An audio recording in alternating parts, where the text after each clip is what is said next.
All right, I'm super excited, Cory. You are finally on the Leaders Who Care series. And I don't know which is the show me state, but this will be to show them that you are one of the top leaders who care and why. So, welcome. It's great to have you here. And best place to start always is an introduction. Before we get into the business and this and that, all that other stuff, tell us a little bit about where are you from originally? Where are you now?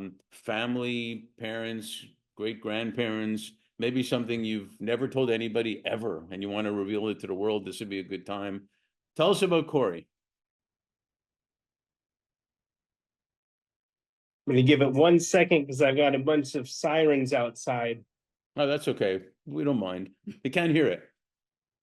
Okay, perfect. So, I'm 46 years old, and I'm now the eldest living male in my family. So I lost my grandfather years ago, and then my other grandfather. I lost my father 2 years ago, almost to the day. My uncles have deceased, and so it's a little bit odd. I don't have children. I've always wanted children, and so to be a childless eldest man of my family is an interesting place to be in my later 40s. But so yeah, I was born on the west coast of the US, and I moved to Chicago at 2.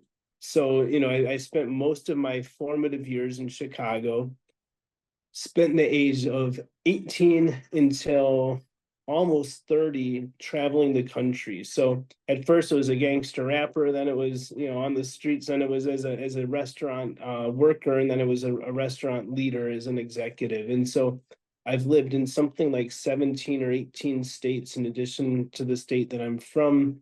After quite some time and 3 hurricanes, I went back to Chicago where I was raised to spend time with my mother. She was aging and not doing so well either. She ultimately passed before my father did. And so, to be there with my little brother and my little sister and just kind of be there with family was important. And, I'd kind of turned things around. This is probably almost 20 years ago, and probably, 16 years or something like that ago. And I turned things around to where I was making some money, and I was able to provide, some ways for my family that I hadn't previously. And so I went back there, got some jobs at some of the nicest steakhouses in the city and Well, in the country. I'm going to do a quick timeout because we're going to get into that. But what were you like as a kid, as a teenager? Were you the take things apart guy and then put them back together? Were you the lemonade stand entrepreneur, or did you read a lot? Sports? What were you like? So kind of all of the above, not so much sports, but yeah, I was taking apart stuff at all my friends' houses. I grew up a little bit lower socioeconomically, and so I didn't want to risk taking things apart and have them not work, because then I wouldn't be able to watch a VHS tape or things like that. But yeah, taking apart Walkman and all of that. And I go to my friends' houses and take apart their Nintendos, and they're at the time even Betamax, machines to watch the videos on. And so definitely a tinkerer, also definitely a hustler slash entrepreneur. So, I'd go get a pack of Garbage Pail Kids, find the one that other people wanted, trade it for a couple Garbage Pail Kids, sell that for some you know what I mean? And always just try to level up a little bit. But my brother was born a few years after myself, and so they realized that he needed a lot of attention. So I was that kid that was often left to my own devices. So yeah, getting in trouble here or there. I did get good grades.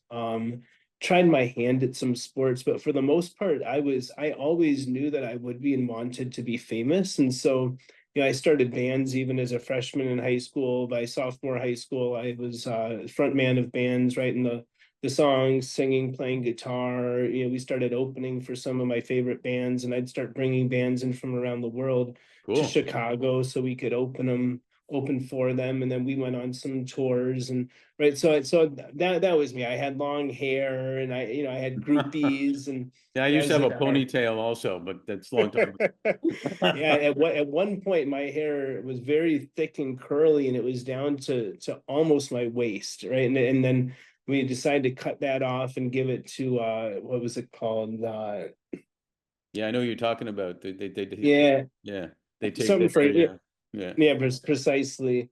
I want to say Wigs for Kids, but that's actually a much newer organization. Shout out to Quilla Bohannon of Wigs for Kids.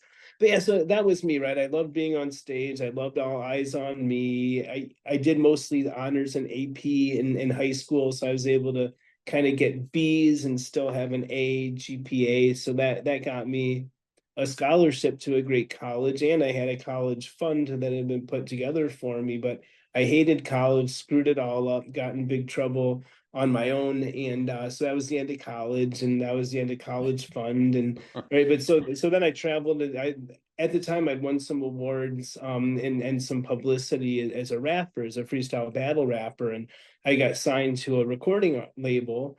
And so we were signing paperwork, and there was a signing bonus that came with it, and the label had some of my favorite artists, and so that was really exciting for all of about a day or two, and then they had to renege on the contract. They told me another white rapper from the Midwest had just been signed, and Don't tell me. yeah, right. So he got famous doing that, and so I realized I couldn't do that at that time, right? There just wasn't room. I was told as much. These people, they really had liked me as an artist and seen potential. And when they pulled the plug, it didn't feel like, oh, maybe I should go knock on some other doors. And so that kind of sent me into this whole other life that ultimately brought me back to Chicago. So But was the so other white rapper, did his name start with an E? back then it actually started with an M. When I got signed, his name was the M, the ampersand, and then M, right? And then he got sued by the candy company Mars and so then he had to change it to be with an E. But yeah, it was that guy from down the road. Got I've it. even been told had I been from California or New York that I might have still got my deal, but since he and I were both Midwest guys, it was too close. And Damn. frankly, I wouldn't have admitted it at the time, but in retrospect, he might have even been better than me. So yeah, Well, the key word there is might, so that's cool. So you went to it was Earlham College, right? yeah, Earlham College in Richmond, And Indiana. then you became a banquet captain at Mastro's Restaurant. You were talking about that Uh, before. yeah, but that was at least 12 years into my restaurant career. So, but yeah, ultimately the last table I ever waited was at Mastro's Steakhouse. And you were a sommelier? Yeah, certified som. Nice. So your journey went from that to, you know, all the way like you became a CEO, then you were a chief visionary officer at Shedwell, and we'll get into that. But you came up with, if I'm remembering correctly and looking at my research, you came up with an idea to solve a pain point, and you were connecting employees to each other and their work schedules through a quote unquote customizable web and mobile apps. And you Correct. talked about how quote unquote it was out of a void that you experienced as a 20-year restaurant veteran.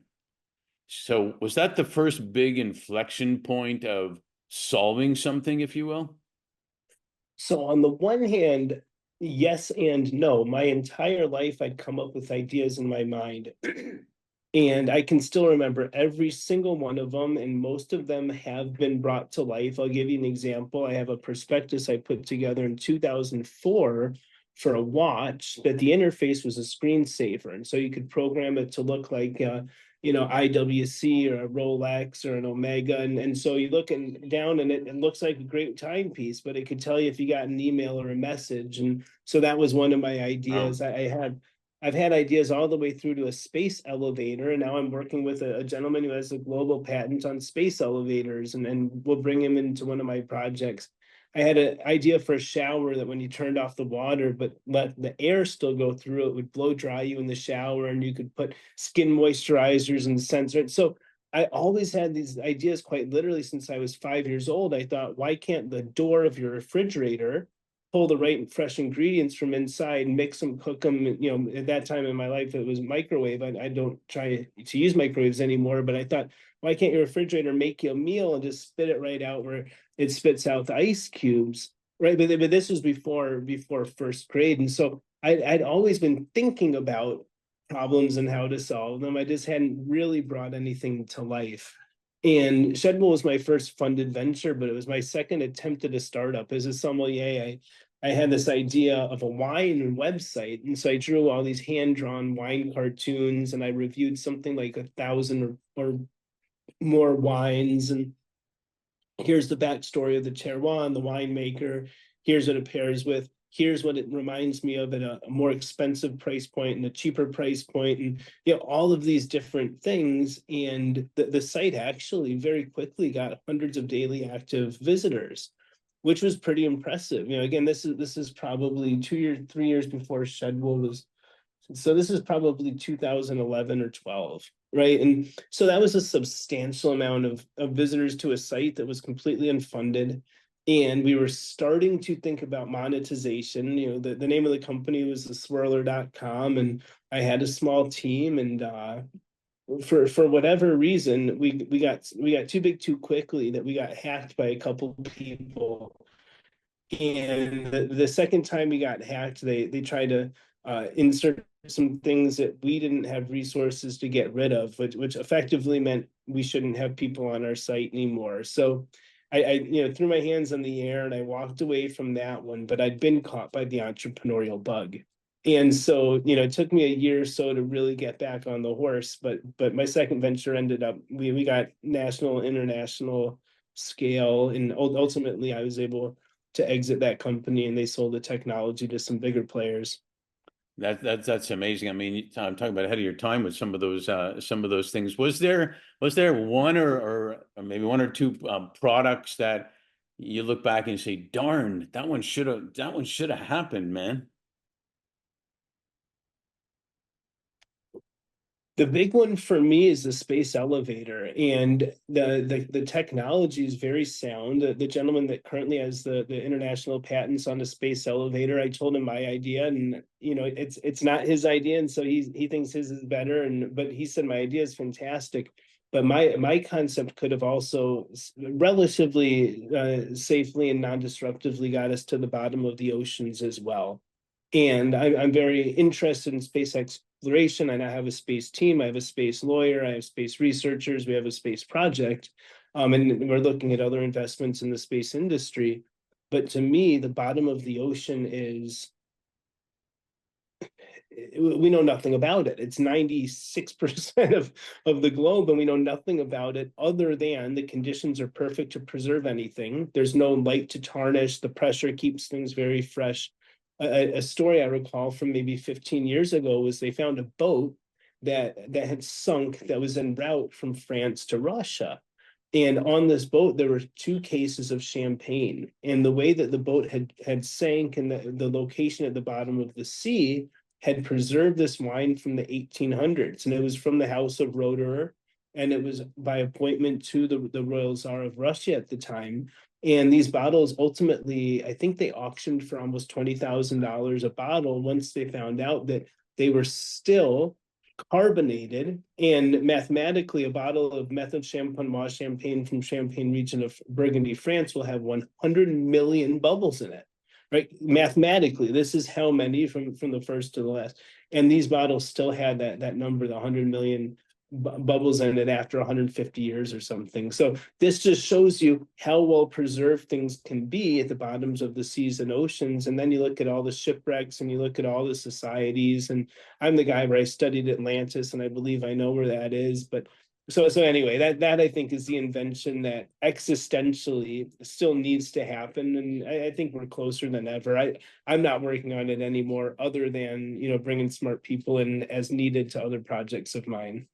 It's interesting because there's always the conversation of why we're spending so much money in space when we spend it here. But I think people understand that being in space helps invent things and create things for here. However, why aren't we doing more stuff that we have right here? And like you say, oceans, what could that mean for agriculture? What could it mean for for food security? What could it mean for a lot of plant-based food? I mean, all sorts of things. Well, we look at some of the phytoplankton, and we look at some of the very, very small, multiple cell organisms that live very deep. And they have the capability of regrowing synaptic connections in brain cells. right? And reverse aging our brains and our skins. And we look at certain types of kelp and certain types of organisms that are found only in specific parts of the ocean. And we realize what that can unlock for humanity. And we look at people doing things like making plastic alternatives with things from the ocean and generating and synthesizing organisms that can eat things like plastics in the ocean and actually turn them into things that are healthy for ecosystems. And I like to travel, and I've been to amazing parts of the world that have like barrier reefs and things that are so gorgeous, and then you see what's happening to them, and Yeah. it's tragic. So yeah, I Yeah. think there's a lot that can be done for the earth and for society, that comes out of the ocean.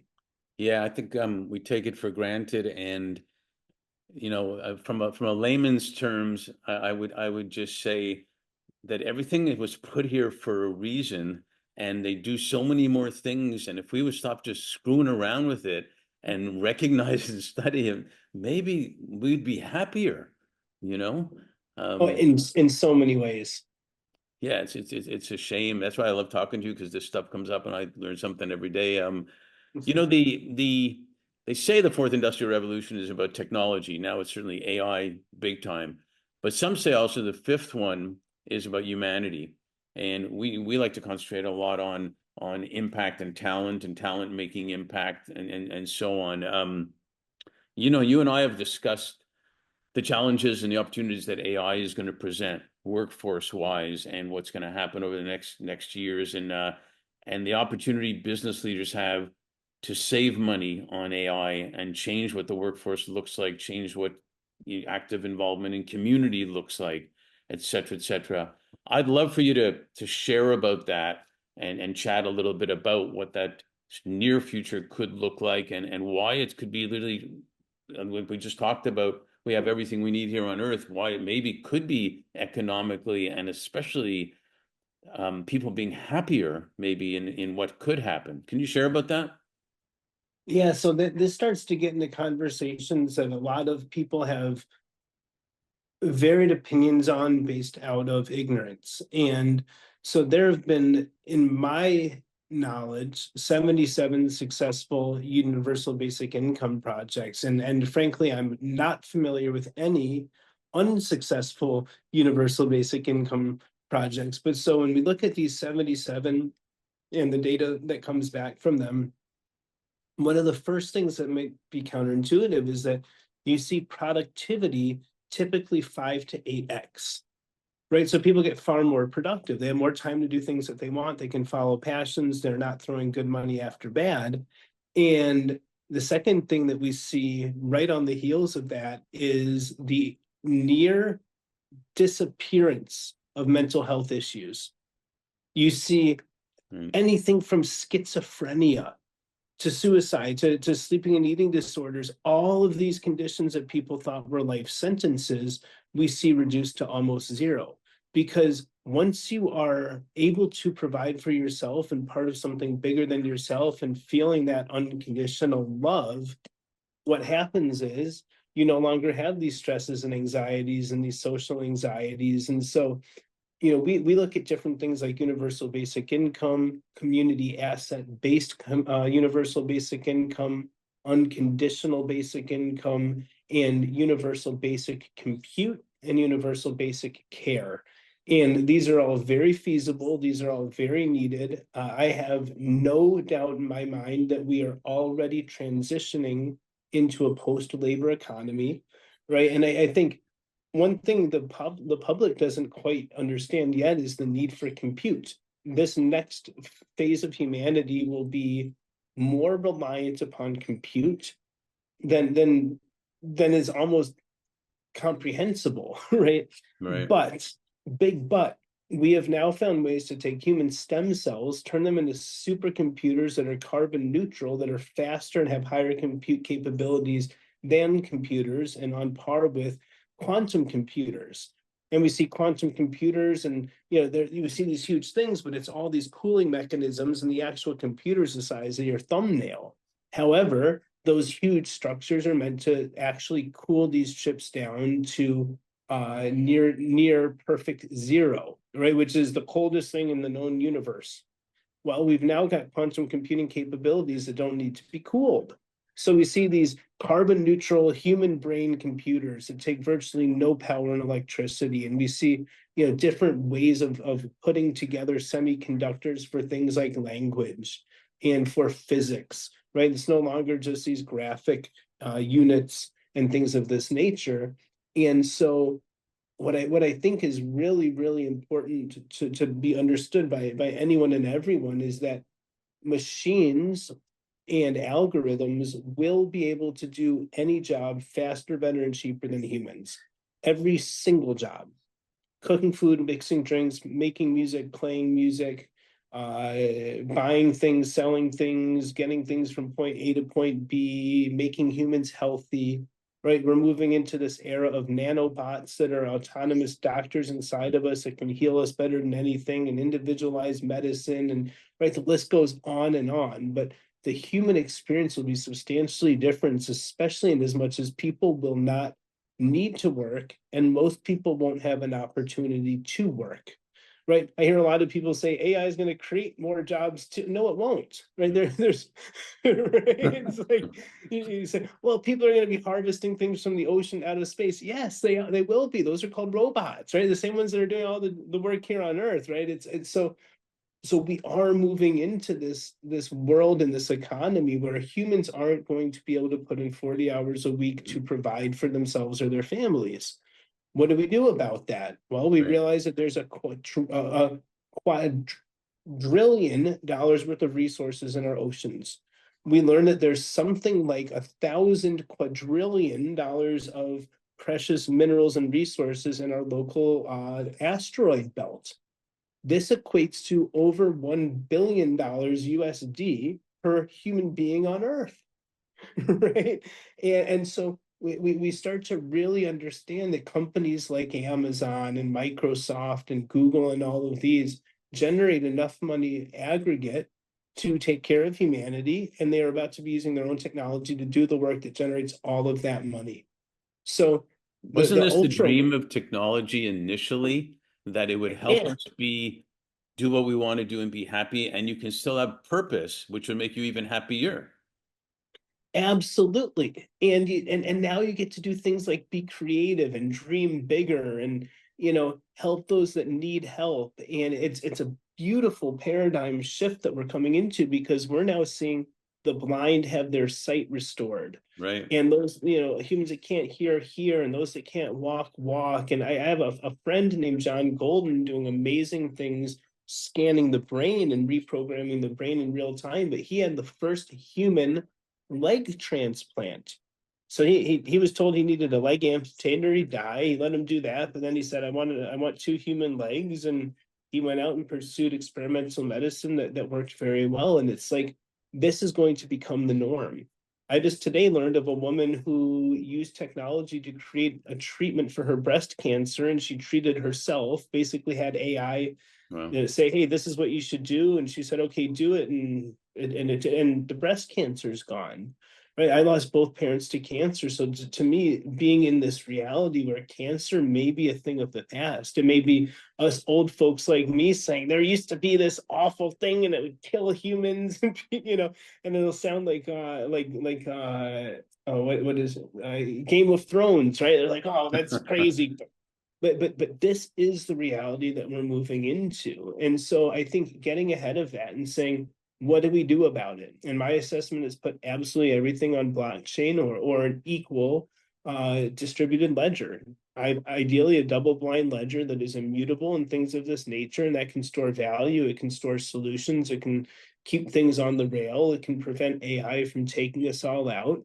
And I am an effective accelerationist, and I am very much an optimist, but I don't lightly say that every AI, when allowed to determine what to do for the future, the first determination is that it needs to take humanity out completely, 100%. It says, wait, humans because are it'll be terrible more to effective to be them no, than no, it's much smarter than that. It immediately determines that humans are a threat to themselves, to one mm, another, to the planet, and to the technology.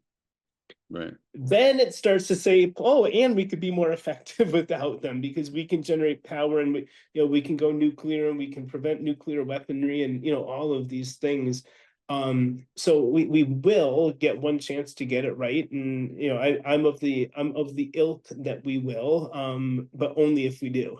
Now we talked about also how the corporate leaders can step up to the challenge where all the money they might save in general terms, pick $1 million, they save $1 million on X employees, and so take half of that to extra company profit, take half of that to help pay for the universal income, something That's like right. that, right?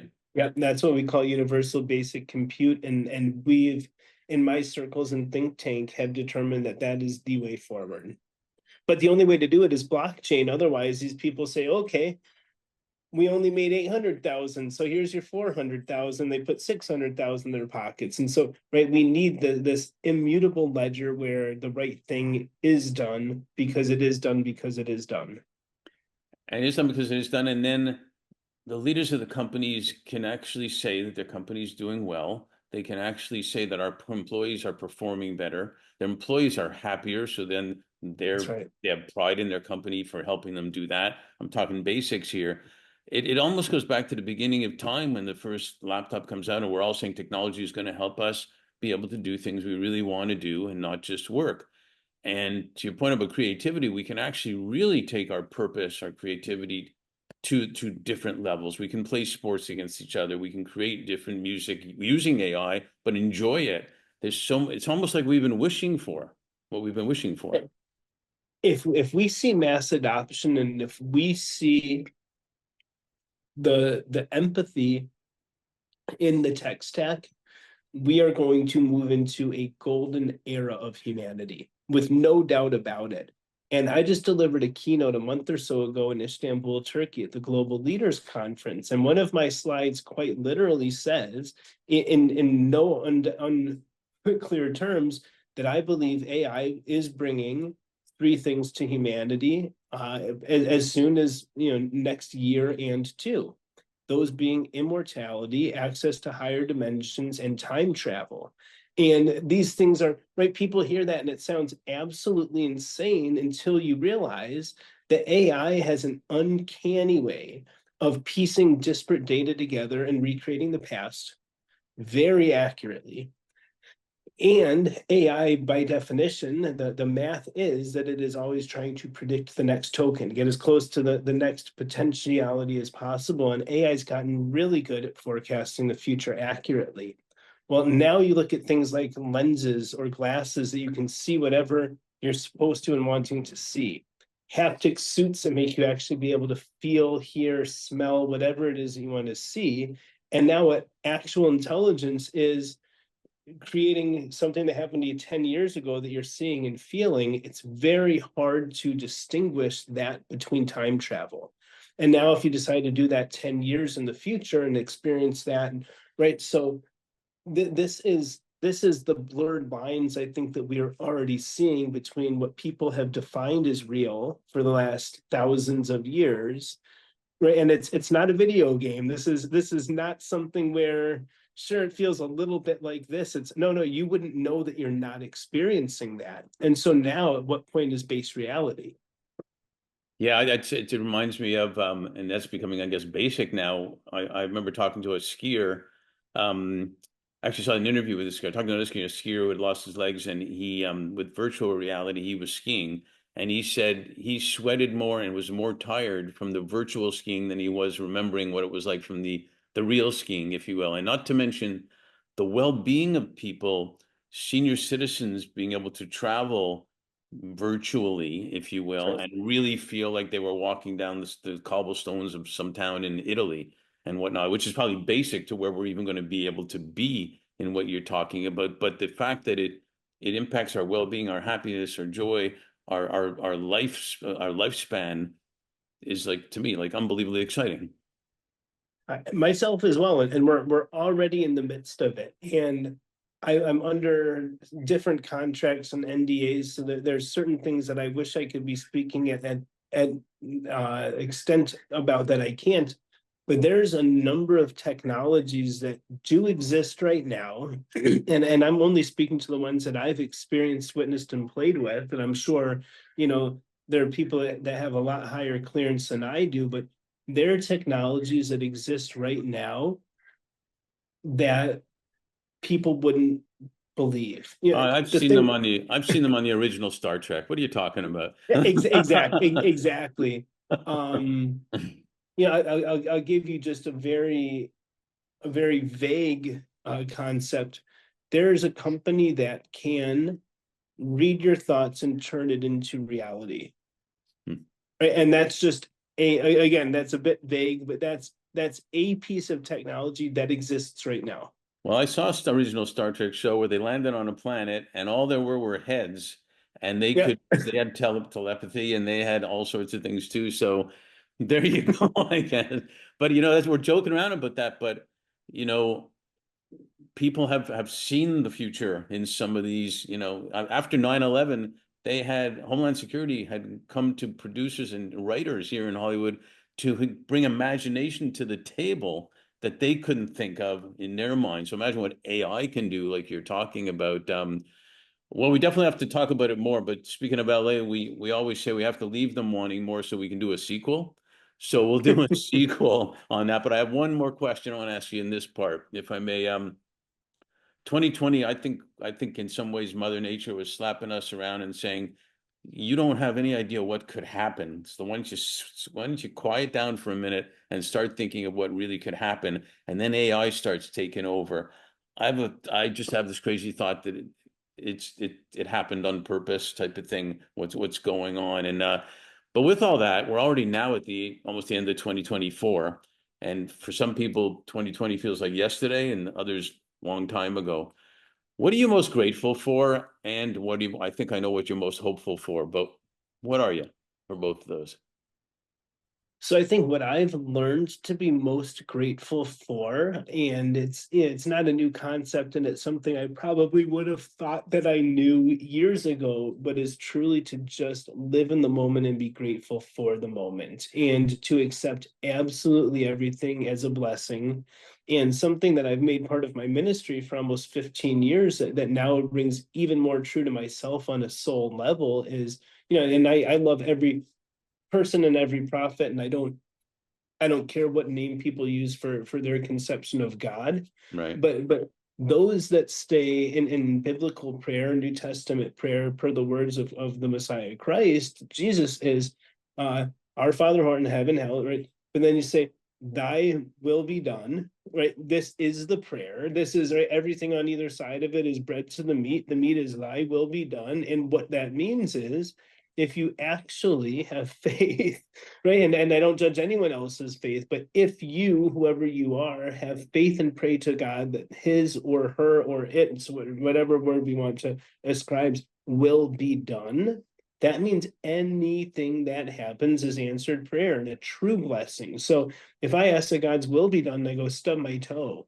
or I lose $1 million on a cryptocurrency, right? The power of being grateful for that, for a blessing from God, is unparalleled, right? And some people want to say that's not God, it's the devil. And I mean, people love to be be very, very combative, and it doesn't matter what you say, they're going to disagree with you. Yeah. But for the most part, that has been the most prolific learning of mine. And it's right now I'm grateful for AI and technology, and I'm grateful. One of my projects looks like we're going to raise $500 million, and which is great because we need it. But and this involves some of the space stuff I was talking about. But it's like that's great. The moment that it happens, I'm going to be grateful for it, but I'm not going to be ungrateful or less than grateful until then. And I have companies that are in some stage of conversations for acquisition. That'll be great if and when it happens. And it'll put even more money in my bank for a few days unless I give it all away immediately, right? But at the same time, right, waiting to be grateful for that or being less than is such a position of weakness. And so, right, am I excited to have 1 million followers on LinkedIn? Sure. But am I happy to have 560,000 a day? Absolutely. Right. So just that living in the moment, and whether it's a Ram Dass saying be here now, or it's an Alan Watts, or any of these prolific men that I admire and look up to, and women as well. I think in my world, I'd rather listen to a woman than a man. But Me too. these, but this is that in the moment, grateful for anything, just attitude of gratitude. To me, that's far superior even to an abundance mentality, because an abundance mentality is almost it's a state of being rather than a being great in any state. And so that's where I'm at, is just it's right now, and that's always perfect. No, I appreciate you saying that. And, I remember seeing a video where they showed in the middle, there was God, Allah, Mishkabibble, energy, universe, all sorts of names. And on the right, and this wasn't politics, on the right, they were trying to figure out and argue all the time what to call the middle. And on the left, they were all changing their name to Mahatma Rainbow. Instead, the whole point of the video was it doesn't matter what you call it, it's a matter about how you be it and use it and all Right. that. And it was brilliant. And last thing I'll say to your point is Viktor Frankl wrote a great book, Man's Search for Meaning, and he found meaning in everything, which is a little bit like what you're talking about. He took gratitude and finding meaning in everything. And one story he told was a man who was depressed and upset and whatnot because his wife had passed away, and he was going crazy. And finally, Victor, who ended up, he was in Auschwitz and Holocaust, and he became a psychologist, and he learned how to have meaning in everything. Finally, he told the guy, he said, well, would you have preferred that you died and she go through the same pain you're going through? And he said no, and that's when he found meaning for why it happened. I love that. Have you ever seen the short film or read the short story The Egg? Yes, I have. Yeah, exactly. It's awesome. Yeah, probably, The Alchemist In is fact, my you may have favorite. told me about it. Okay. Possibly. I love that. That to me is one of those just 100%, 100%. Hey, I appreciate you, man. Thanks so much for being on this series and doing what you do. You are a leader who cares, and I'm grateful and hopeful that you are a leader who cares. So thanks a million. Mark, thank you as well. I always love your energy, always love our conversations, and we'll make this a blockbuster series, and we'll let people let us know that they want part two. 100%. You got it. Thanks.